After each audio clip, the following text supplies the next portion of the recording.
샬롬 9월 9일 월요일입니다. 오늘도 하나님의 새로운 은혜와 능력이 함께 하시길 소망합니다. 이 시간 시편 말씀을 읽고 묵상하며 하나님 앞에서 침묵으로 기도드리겠습니다. 시편 7편 11절에서 12절. 하나님은 의로우신 재판장이시며 매일 분노하시는 하나님이시로다. 사람이 회개하지 아니하면 그가 그의 칼을 가시며 그의 활을 이미 당기어 예비하셨도다.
오늘 하나님이 우리에게 주신 말씀은 요한계시록 2장 12절에서 13절입니다. 함께 말씀을 읽고 우리에게 들려주시는 하나님의 음성을 듣겠습니다. 버가모 교회의 사자에게 편지하라. 좌우에 날성 검을 가지신 이가 이르시되 내가 어디에 사는지를 내가 아노니 거기는 사탄의 권자가 있는 데라. 내가 내 이름을 굳게 잡아서 내 충성된 증인 안디바가 너희 가운데 곧 사탄이 사는 곳에서 죽임을 당할 때에도 나를 믿는 믿음을 저버리지 아니하였도다. 오늘은 버가모 교회를 향하신 주님의 메시지입니다. 본문 12절에 보면은 예수님을 표현할 때 좌우에 날선 검을 가지신 이라고 표현하고 있습니다. 원문에 보면은 두 개의 입 또는 두 개의 날을 가진 검이라는 의미입니다. 이 말을 들을 때 어떤 느낌이 드십니까? 양날의 칼이 우리 앞에 있다면 마음이 어떻겠습니까?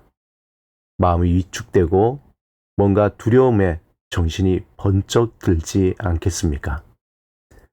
당시 양날의 칼을 가진 사람은 로마 황제가 군 통수권자에게 주는 임명장과 같은 것이었습니다. 특히 로마 황제가 로마 총독에게 이 보검을 수여하면서 그에게 지역의 통치권을 맡긴다는 권위의 상징이었습니다. 이 검을 가진 자는 자신이 통치하는 지역에서 최고의 권위자로 군사, 경제, 재판의 수장이 되는 것입니다. 그는 무엇이 잘못되었는지 또 무엇이 바르게 되었는지 판단하는 최고의 권력과 권위를 가지게 됩니다. 그러므로 본문에서 예수님을 좌우에 날성검을 가지신 분으로 표현했다는 것은 진정한 통치와 권세를 지니신 분으로 버가모 교회에 무엇이 잘 되었고 무엇이 잘못되었는지 심판하시는 분이라는 걸 강조하고 있습니다. 버가모라는 도시는 해발 400m의 가파른 산 위에 세워진 난공불락의 도시입니다. 또 문화적으로 매우 발달한 도시였습니다. 소아시아의 행정 수도이면서 그곳에는 20만 권의 장서를 갖춘 대도서관이 있었습니다. 또한 이곳엔 800년 동안 종합병원으로 사용되었던 아스클레피움이라는 유적이 있습니다. 그런데 초대교회 당시 신전의 제사 연기 때문에 도시 전역이 자욱했다고 합니다. 이곳에는 제우스, 디오니소스, 아데나, 테메테르, 아스클레피온 등 그리스 신전과 이집트 신전, 로마 황제 신전도 있었다고 합니다. 한마디로 이방 종교의 중심지였습니다. 이러한 상황에서 예수를 따르는 신앙을 지킨다는 것이 어떠했겠습니까? 아마 그들은 믿음을 지키기 위해서 수많은 희생을 치러야 했을 것입니다. 이러한 버가모 교회의 그 믿음에 대해 주님은 이렇게 칭찬합니다.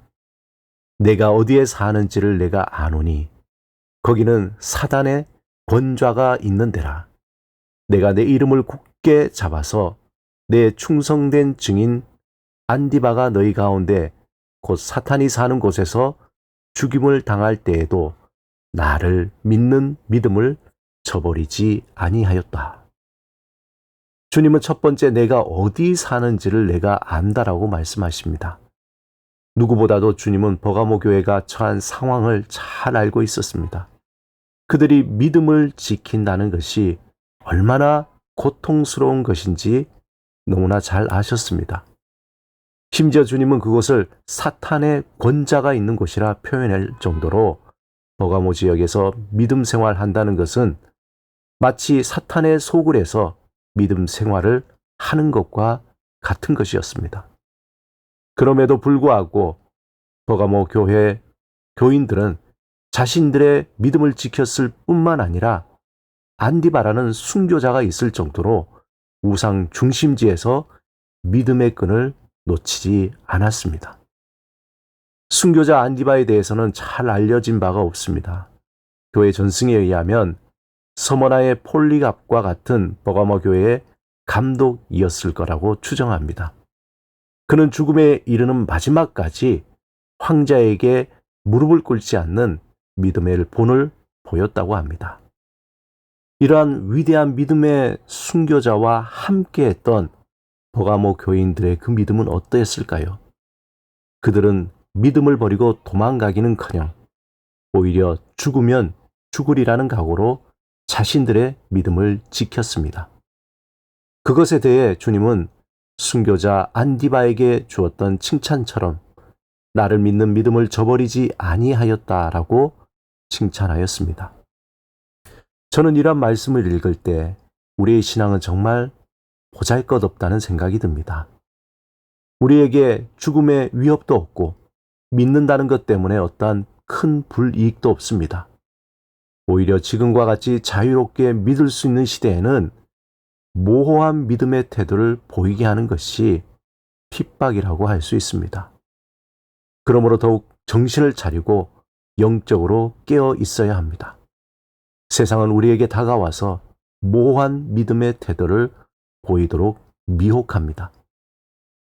그러므로 분명한 믿음의 태도가 서지 않으면 어느새 우리의 믿음은 서서히 흐려지고 자신도 모르게 세상의 가치를 따라 살아가게 됩니다. 믿음은 삶의 토대입니다. 토대가 무너지면 모든 것이 허물어집니다. 그러므로 예수 그리스도 안에서 하나님을 향한 견고한 믿음을 지키도록 성령을 의지하며 오늘도 살아가시길, 복된 삶이 되시길 주님의 이름으로 축원합니다. 함께 기도드리겠습니다. 주님, 말씀 위에 견고한 믿음을 세우게 하소서. 영적인 분별력과 통찰력을 주셔서 거짓된 믿음을 분별하게 하소서. 예수 그리스도 이름으로 기도드립니다. 아멘.